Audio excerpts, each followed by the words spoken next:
இல்லை, அவர் வாங்கியிருக்கிற புத்தகங்களும் சரி, அதை அவர் வரிசைப்படுத்தியிருக்கிற முறை, என்னென்ன தொகுதிகள் எங்கெங்கே இருக்கணும்னு சொல்லி, இந்த படிக்கக்கூடிய பிள்ளைகளுக்கு எது பிரியம் இருக்கோ அதை எடுத்து படிப்பாங்க. எதில் அவங்க முன்னேற நினைக்கிறாங்களோ அந்த துறையில் அவங்க அதை எடுத்து படித்து முன்னேறுவதற்கு வாய்ப்பு கிடைக்கும். ஆக ஒரு அருமையான வேலையை அவர் செய்திருக்கிறார்.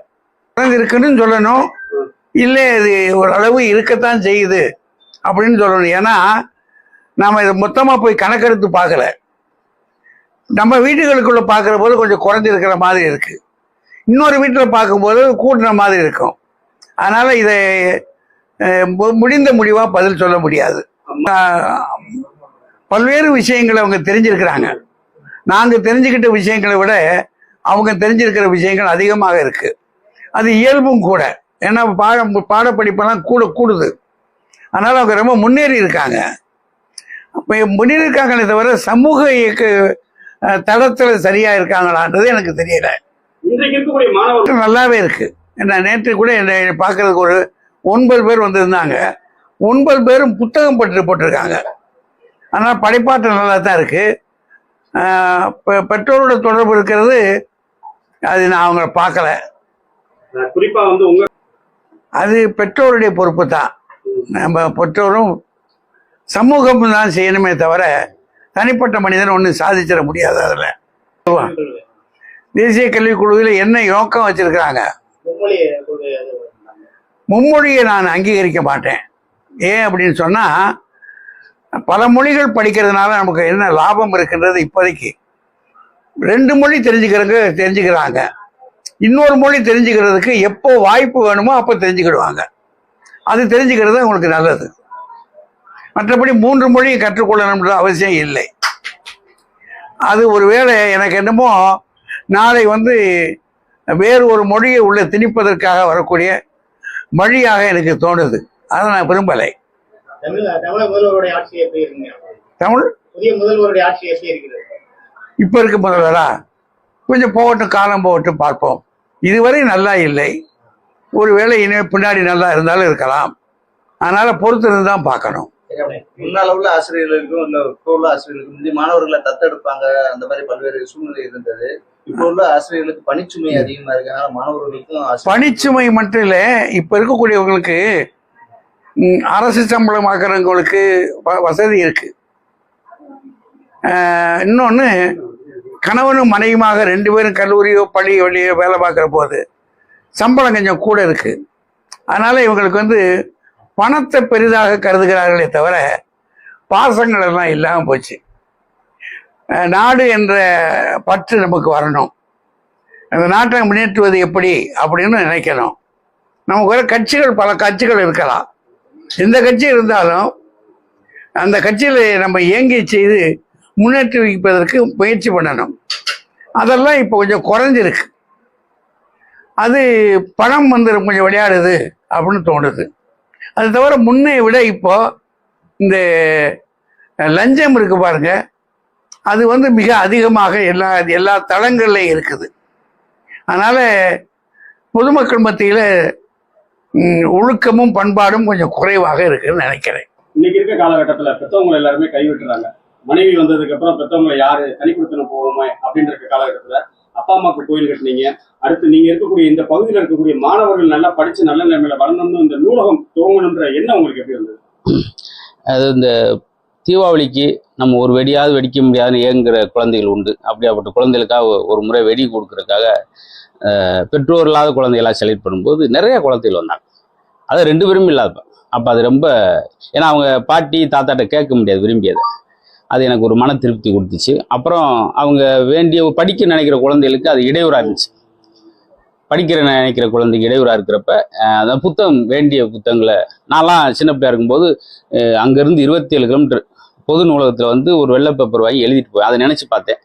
சரி, அது மாதிரி இப்பயும் மாணவர்கள் இருக்காங்களே அப்படின்றதுக்காக இந்த போட்டித் தேர்வுகளுக்கான அனைத்து புத்தகங்கள், இதிகாச கதைகள், புராணங்கள், குட்டி கதைகள், இப்படி நிரம்ப எல்லா சப்ஜெக்ட்லையும் எல்லா பொருளடக்கத்திலையும் நிறையா புத்தகங்களை வாங்கி ஒரு 7000 புக்கு இன்னைக்கு நேரத்தில் 6 மாதமாக கொஞ்சமாக கலெக்ட் பண்ணி செலக்ட் பண்ணி அதை வடிவமைச்சிருக்கிறோம். அவங்க நல்ல அட்மாஸ்பியரில் உட்காந்து கார்டனில் உட்காந்து படிக்கிற மாதிரி ஏன்னா இன்னைக்கு வந்து சமீப காலமாக ஒரு 7-8 வருஷமா இளைஞர்கள் போதை பாதையை பயணம் செய்கிற மாதிரி எனக்கு ரொம்ப பார்க்குறேன்.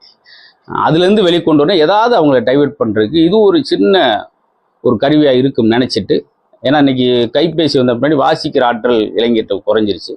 அதை ஊக்கப்படுத்துன்ற எனக்கு ஒரு எண்ணம். நான் பட்ட கஷ்டத்தை அந்த குழந்தைகள் படக்கூடாதுன்னு நினைச்சு செஞ்சேன். இங்க என்ன மாதிரியான தேர்வுகளுக்கு தயாராகக்கூடிய வேற யாரும் அவங்களே வாலண்டியரா வந்து புத்தகம் நன்கொடையா கொடுக்கலாமா அந்த நூலகத்துக்கு? ஆமா, அப்படி சொல்லியிருக்காங்க. நண்பர்கள் இப்போ இந்த கடம்பலா ஒரு சிலர்லாம் வந்து அவங்களால முடிஞ்ச புத்தகங்களை கொடுத்தாங்க, சந்தோஷம். இது வந்து நம்ம எதுவும் கேட்கறதுல அவங்களா விருப்பப்பட்டு கொடுக்குறதா, ஏன்னா யாரும் எந்த வகையிலும் இது சங்கடப்படுத்தாமல் இருக்குன்றதான். அதே போல படிக்க வர்ற மாணவர்களுக்கு எனக்கு இந்த புத்தகம் வேணும்னு ஆசைப்படுறேன் அங்கிள், எனக்கு இது இருந்தால் நல்லா இருக்குன்னு சொல்றாங்கன்னா அந்த புத்தகத்தையும் வாங்கி கொடுப்போம். இந்த பதில் நிறையா கல்வி ஃபீஸ் எல்லாம் கட்டியிருக்கிறோம். அது மாதிரி சூழல்ல புத்தகங்களும் வாங்கி நம்ம கொடுக்க தயாராக இருக்கும். நல்லா படிப்பதற்கு ஆர்வமாக இருக்கிற குழந்தைகள் அவங்களை ஊக்கப்படுத்துறது தான் இந்த லைப்ரரி நூலகத்தினுடைய நோக்கம். இன்றைய தினம் இந்த பேரறிஞர் வந்ததில் எங்களுக்கு பெரிய சந்தோஷம். வழக்கம் போல எல்லா இடத்துலையும் இருக்கிற மாதிரி சனி ஞாயிறுனா ஃபுல்லாக குழந்தைகள் இருப்பாங்க.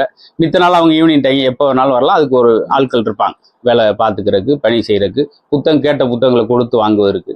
இதெல்லாம் தொகுத்து வச்சிருக்கு. இப்போ நூலகம் தொடங்கியிருக்கீங்க. நீங்க வந்து ஸ்டாண்டப் கூட வந்து ப்ராப்ளம் ஆனவங்க, உங்களை போல வந்து தனித்திறமையை வளர்க்கறதுக்காக ஏதாவது ஒரு ஐடியா நாங்கள் அந்த கலக்கு பேர் அசத்த பேர் இந்த தொலைக்காட்சி நிகழ்ச்சியெல்லாம் பண்ணும்போது சோசியல் மீடியா கிடையாது. புத்தகங்களை தயார் பண்ணி நான் 240 வாரம் பேசினேன்.